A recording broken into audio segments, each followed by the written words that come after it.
Sebagaimana yang kita ketahui, bahasa memainkan peran krusial sebagai sarana berkomunikasi dan berinteraksi manusia pada umumnya, termasuk untuk teman-teman tuli. Dalam prosesnya, teman-teman kita membutuhkan bahasa isyarat untuk bersosialisasi dengan lingkungan sekeliling mereka, terutama di lingkup universitas yang menjadi tempat teman-teman kita belajar, berkembang, dan menjalin relasi. Tapi, sudahkah kita ramah dengan mereka? Apakah lingkungan kita sudah cukup inklusif untuk mereka berbahasa dan berkomunikasi?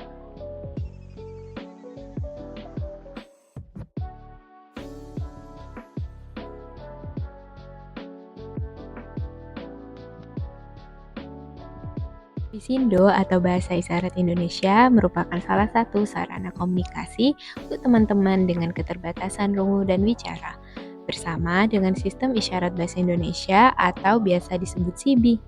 Keberadaannya akhir-akhir ini tengah diangkat lewat tren translasi lagu berbahasa isyarat yang berlalu lalang di media sosial. Beberapa kafe di Indonesia juga memperkenalkan bahasa isyarat dan melibatkan teman tuli dalam prosesnya. Namun, fakta bahwa bahasa isyarat masih kurang terakomodasi dengan maksimal tidak dapat dipungkiri. Ada banyak sektor krusial yang membutuhkan inklusivitas berbahasa di dalamnya. Salah satunya lingkup universitas. Berkaca dari realita, tidak semua universitas di Indonesia sudah menyediakan ruang inklusi. Bahasa isyarat dan penyediaan JBI atau juru bahasa isyarat bukanlah hal yang akrab dijumpai untuk memfasilitasi teman tuli. Meski ada sebagian kecil universitas yang melangkah lebih dahulu dan melaksanakan pelatihan bahasa isyarat dan mengangkat konsep inklusif, problema ini semestinya menjadi perhatian kita sebagai masyarakat. Mengapa demikian? Universitas sebagai wadah dan fasilitas untuk individu berkembang sudah sepatutnya memberi akomodasi menyeluruh terhadap teman-teman difabel. Sebab semua orang berhak mendapatkan pendidikan yang setara terlepas dari segala keterbatasan yang dimiliki. Ingat, pendidikan adalah hak segala bangsa. Bahasa bukan hanya tentang kata dan bicara tak selalu bersuara.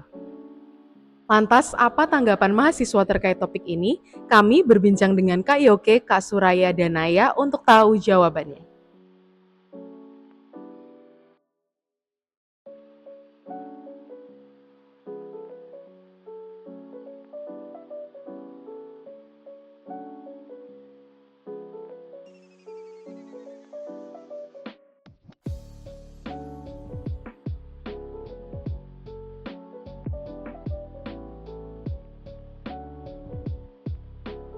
Oke, mungkin karena aku sendiri tertarik untuk belajar bahasa isyarat, jadi aku merasa aku lumayan aware, apalagi terhadap kebijakan atau lembaga yang ada di kampus. Karena setahu aku di kampus kita sendiri tuh belum ada nih lembaga atau kebijakan yang mengatur itu atau yang seenggaknya tuh memperkenalkan bahasa isyarat secara masif di mahasiswanya. Padahal itu kan bisa jadi poin plus banget nih, misalkan ada kunjungan dari orang luar atau mungkin ada tamu yang datang dan memerlukan untuk berbahasa isyarat tuh seenggaknya tuh kita tuh nggak gugup gitu, jadi udah bisa langsung untuk menyambutnya gitu sih. Kalau dari aku sendiri iya, dikarenakan kan aku ikut magang. Nah dari situ aku dapat pengalaman sama juga materi sama insight yang didapetin dari dosen-dosen dan juga dari kakak-kakak dari magang itu, yang dimana tingkat inklusivitas itu udah lebih tinggi gitu. Jadi pastinya dengan tingkat anak-anak inklusi yang udah tinggi, nanti akan mereka akan ikut atau masuk kan di dalam tingkat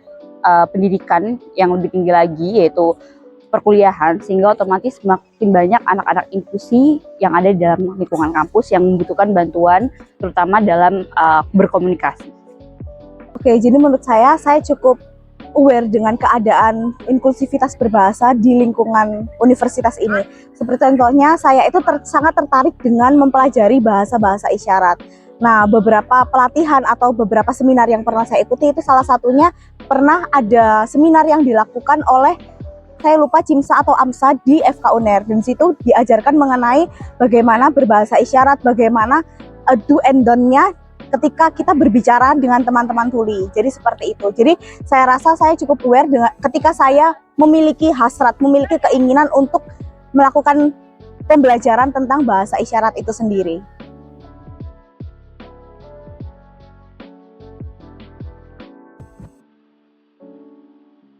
Mungkin nggak secara besar ya perannya, cuman dari peran-peran kecil misalkan nih aku memperkenalkan bahasa isyarat ke teman aku, atau aku kasih tahu nih kayak, aku pengen deh belajar bahasa isyarat, dan ternyata banyak di antara teman-teman aku, bahkan kakak tingkat aku tuh yang apa ya, ngerasa ada ketertarikan juga untuk belajar bahasa isyarat. Cuman sayangnya nih belum ada apa ya, kayak secara resminya nih atau secara mudahnya untuk mereka tuh bisa belajar bahasa isyarat gitu sih. Oke, sejauh ini sebenarnya yang udah pernah aku lakuin itu dalam mengedukasi di sosial media. Nah, edukasi yang dilakukan di sosial media itu dengan memberikan materi-materi terkait apa aja sih bahasa isyarat yang ada di Indonesia dan macam-macamnya. Gak cuma tentang macam-macam bahasa isyarat, tapi juga gimana bahasa isyarat yang ada di Indonesia itu diterapkan seperti itu. Oke, seperti yang sebelumnya udah aku sebutin tadi ya. Jadi aku itu sangat tertarik dengan pembelajaran tentang bahasa isyarat ini sendiri. Jadi ketertarikan itu ada ketika aku menginjak ke kelas 12 SMA. Jadi dari situ kan banyak sekali seminar-seminar, banyak sekali webinar-webinar yang dilakukan. Nah, salah satunya yang tadi sudah aku sebutin itu di Fakultas Kedokteran itu pernah menyelenggarakan tentang inklusivitas yang berbahasa ini tadi. Seperti itu. Dan yang kedua itu aku juga sangat sering melihat video-video baik di Reels Instagram ataupun video TikTok tentang teman-teman tuli yang mengajarkan bagaimana berbahasa isyarat itu. Dan aku senang sekali, aku sangat happy ketika aku mempelajari hal tersebut. Begitu sih.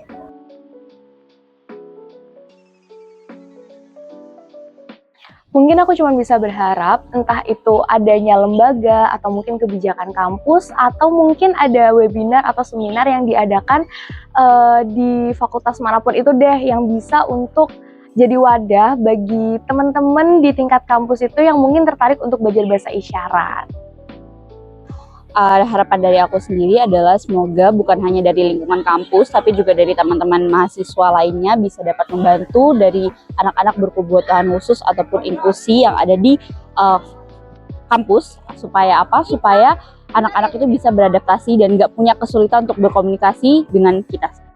Jadi aku harap teman-teman yang ada di lingkungan kampus ini lebih aware dengan teman-teman yang memiliki kespesialan itu, dan kiranya juga teman-teman mau untuk belajar, karena dengan begitu akan memudahkan kita berkomunikasi dengan teman-teman yang ada yang memiliki kespesialan itu tadi. Dan jangan sampai ada diskriminasi, jangan sampai ada mengekskludkan teman-teman yang memiliki kespesialan ini, karena mereka spesial dan mereka adalah pribadi yang berharga di mata Tuhan. Kalau Tuhan aja nerima mereka, kalau aja Tuhan itu sayang sama mereka, kenapa kita harus bertindak yang sebaliknya? Kami juga berbincang dengan Ibu Pramesti Pratna Paramita, MED PSI PhD Psikolog, untuk mengetahui lebih dalam akan realitas bahasa isyarat di universitas dari sudut pandang ahli.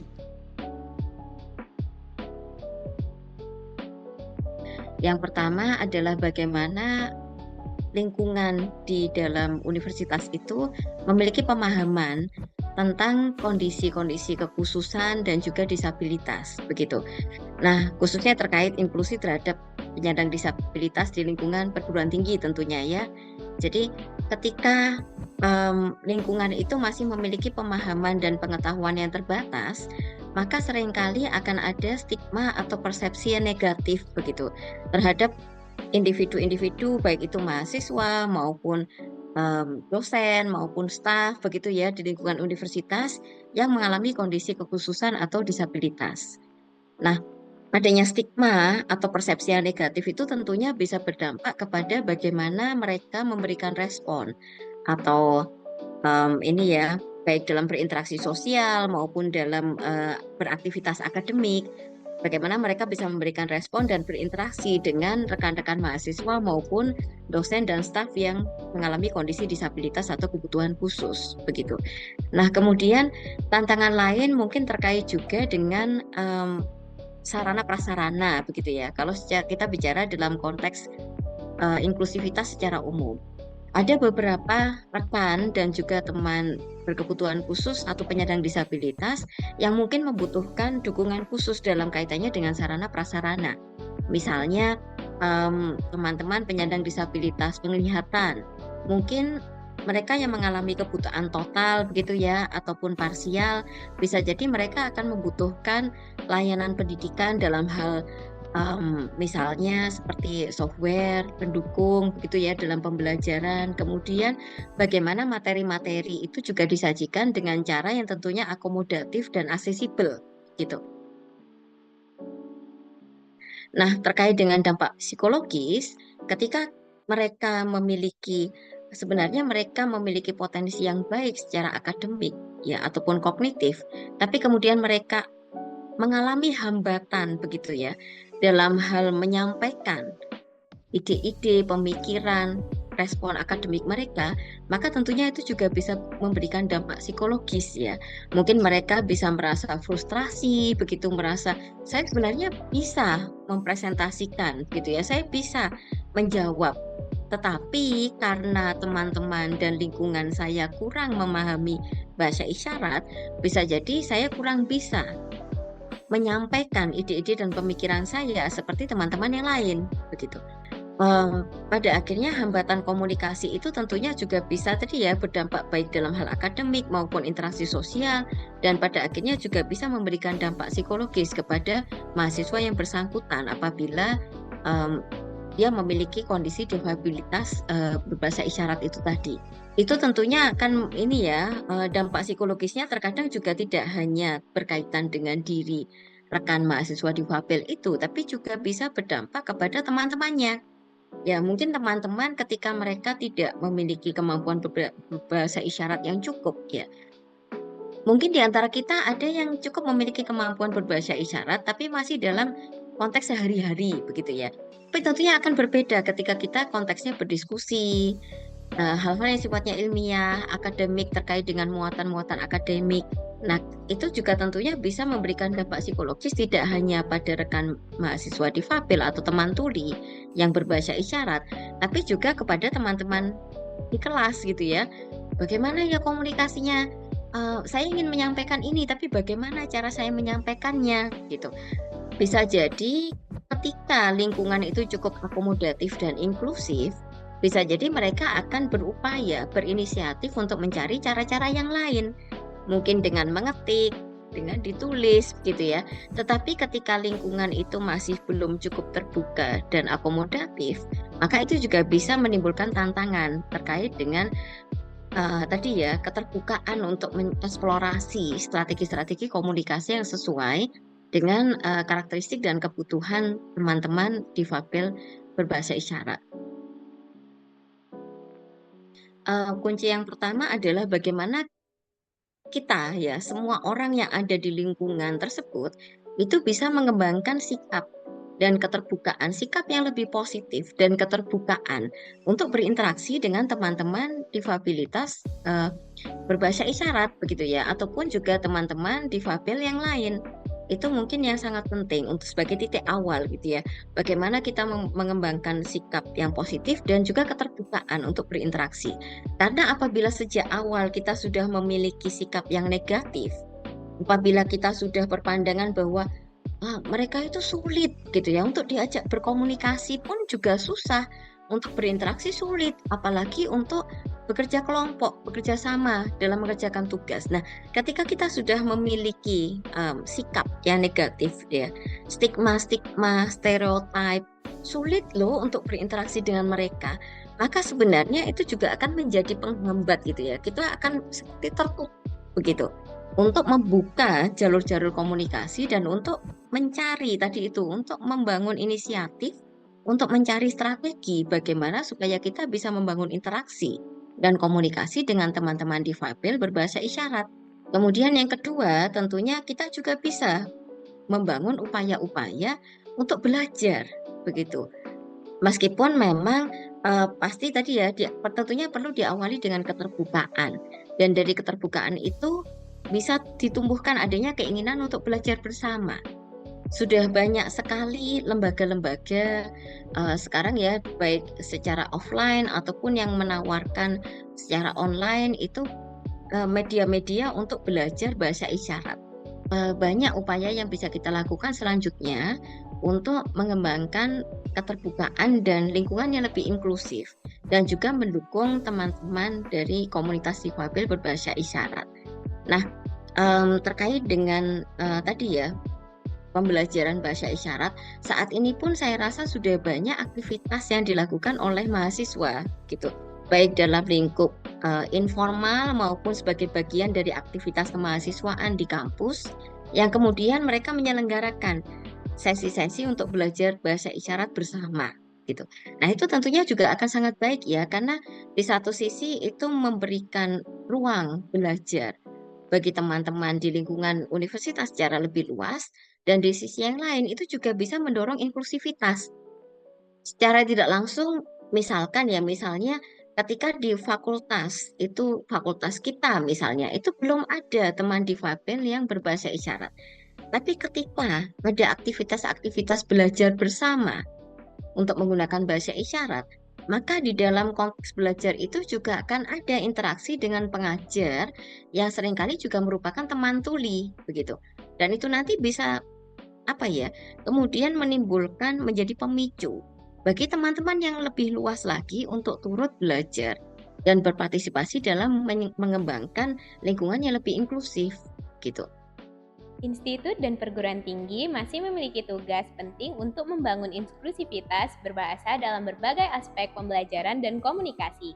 Langkah-langkah seperti penyediaan juru bicara, aksesibilitas materi pembelajaran, serta pelatihan staf dan dosen mengenai kebutuhan difabel perlu menjadi prioritas kampus untuk memastikan semua mahasiswa tanpa terkecuali dapat berpartisipasi secara penuh dalam kegiatan akademik. Karena pada dasarnya kita semua berhak mendapatkan kesempatan yang setara dalam mengakses pendidikan yang inklusif dan berkualitas. Dengan membangun lingkungan yang inklusif, maka dapat tercipta generasi yang unggul.